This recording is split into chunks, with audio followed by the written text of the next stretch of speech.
NEET देश की सबसे प्रतिष्ठित मेडिकल प्रवेश परीक्षा, वह परीक्षा जिसके लिए लाखों छात्र अपनी नींद, अपना बचपन, अपनी छुट्टियां और कई बार तो अपनी खुशियों तक को दांव पर लगा देते हैं। लेकिन अफसोस, पिछले कुछ सालों में नीट का नाम सुनते ही अब मेहनत से ज्यादा विवाद याद आने लगे हैं। और अब जब रीनीट 2026 से ठीक पहले एक नया बम फूटा है।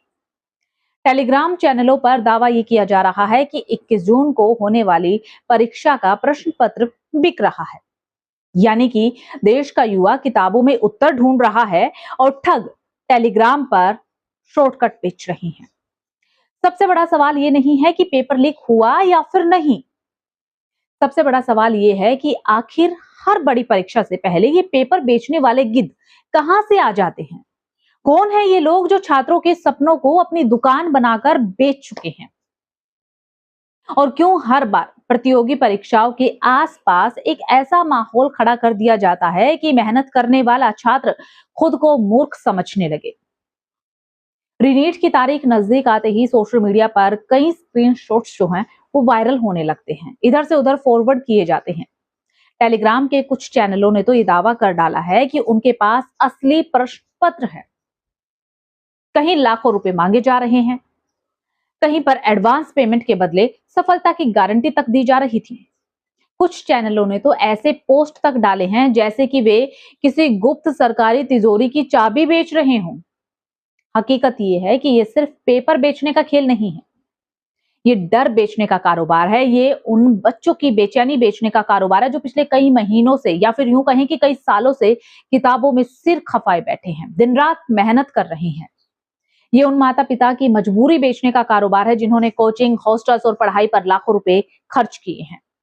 आज टेलीग्राम पर बैठे ये ठग जानते हैं कि एक मेडिकल सीट के लिए हजारों उम्मीदवार लड़ रहे हैं। उन्हें यह भी पता है कि एक अफवाह लाखों लोगों तक पहुंच सकती है। इसीलिए वे प्रश्न पत्र नहीं बेचते, वे बेचते हैं तो उम्मीद, लोगों की उम्मीद। और जब उम्मीद बिकती है तो उसके साथ ठगी भी बिकती है। अब विडंबना देखिए, एक तरफ देश का छात्र 45 डिग्री तापमान में कोचिंग से घर और घर से लाइब्रेरी तक दौड़ लगा रहा है, और दूसरी तरफ कुछ लोग एसी कमरे में बैठ करके नकली पीडीएफ तैयार कर रहे हैं और उसे ओरिजिनल पेपर बता करके बेच भी रहे हैं। मेहनत करने वाला बच्चा रात भर पढ़ रहा है और ठग रात भर चैनल चला रहे हैं। नीट 2026 का विवाद इसीलिए भी ज्यादा संवेदनशील है क्योंकि मुख्य परीक्षा से ठीक पहले ही विवादों की आग झुलस चुकी है। ग्रेस मार्क्स पर सवाल उठ रहे हैं, रिजल्ट पर सवाल उठे, निष्पक्षता पर सवाल उठे, अदालतों तक मामला पहुंचा, सरकार को दखल देना पड़ा। और ऐसे में जब री एग्जाम की घोषणा हुई तो छात्रों ने सोचा कि शायद अब सब कुछ ठीक होगा। लेकिन परीक्षा से पहले फिर वही पुरानी बीमारी सामने आ गई है, पेपर लीक का डर हर बच्चे के मन में। ये डर असली पेपर से ज्यादा खतरनाक है, क्योंकि अगर पेपर सचमुच लीक हो जाए तो जांच हो सकती है, लेकिन अगर सिर्फ अफवाह फैलाई जाए तो लाखों छात्रों का मानसिक संतुलन बिगड़ जाता है। कोई पढ़ाई छोड़कर स्क्रीनशॉट खोजने में लगता है, कोई यूट्यूब पर पेपर लीक सच है या फिर झूठ वाले वीडियो देखने लगता है, कोई टेलीग्राम चैनल ज्वाइन करने लगता है, और इसी बीच उसकी तैयारी कमजोर होने लगती है। एनटीए ने दावा ये किया है कि प्रश्न पत्र पूरी तरह से इस बार सुरक्षित है और साइबर सेल पूरे मामले की जांच कर रही है। लेकिन यहाँ एक और सवाल उठ जाता है, आखिर हर बार परीक्षा से ठीक पहले ऐसे चैनल सक्रिय कैसे हो जाते हैं? क्या सोशल मीडिया प्लेटफॉर्म की जिम्मेदारी नहीं बनती? क्या साइबर अपराधियों के खिलाफ कार्रवाई इतनी धीमी होनी चाहिए कि वे हजारों छात्रों तक पहुंच जाए? आज पेपर माफिया का चेहरा बदल चुका है। पेपर लीक की फाइलें बंद कमरों में घूमती थी, अब ठगी के लिंक मोबाइल स्क्रीन पर घूमते हैं, हर तरफ घूमते हैं, हर बच्चे तक पहुंचाते जाते हैं। पहले दलाल कॉलेजों के बाहर मिलते थे, अब वे टेलीग्राम चैनलों पर एडमिन बन चुके हैं। पहले नकद में सौदा होता था, अब यूपीआई और क्रिप्टो से भविष्य बेचा जाता है। सबसे दुखद बात यह है कि हर बार निशाने पर वही वर्ग होता है जो सबसे ज्यादा संघर्ष कर रहा है, यानी कि हमारे देश का युवा, यानी कि हमारे देश का भविष्य। वही युवा, वही भविष्य जो सुबह 4 बजे उठकर पढ़ता है, वही युवा जो परिवार की उम्मीदों का बोझ उठाए हुए बैठा है, वही युवा जो डॉक्टर बनकर लोगों की जिंदगी बेचने का सपना देखता है।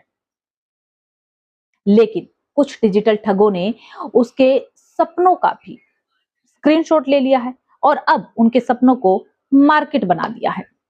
21 जून को जब री नीट की परीक्षा होगी, तब सिर्फ छात्रों की परीक्षा नहीं होगी, बल्कि एनटीए की भरोसे की, एनटीए की विश्वसनीयता की परीक्षा होगी, साइबर सुरक्षा तंत्र की परीक्षा होगी और उस सिस्टम की भी परीक्षा होगी जो बार बार दावा ये करता है कि वह पारदर्शिता और निष्पक्षता के लिए प्रतिबद्ध है। क्योंकि सच यही है कि इस देश में पेपर लीक से ज्यादा खतरनाक चीज अब पेपर लीक का कारोबार बन चुका है।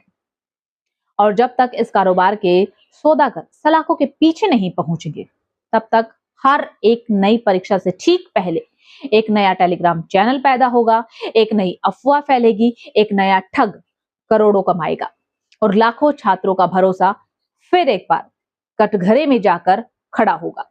देश का युवा अब सिर्फ एक सवाल पूछ रहा है, हमें डॉक्टर बनने के लिए पढ़ना है या हर परीक्षा से ठीक पहले ठगों और अफवाहों से लड़ना है? आपको इस वीडियो पर क्या कहना है? आपकी राय क्या है? आप क्या सोचते हैं? आपके जहन में क्या सवाल है? कमेंट बॉक्स में कमेंट करके जरूर बताइएगा। वीडियो अच्छा लगे तो आगे भी जरूर शेयर कीजिएगा, उन स्टूडेंट्स तक जरूर शेयर कीजिएगा जो नीट की तैयारी कर रहे हैं।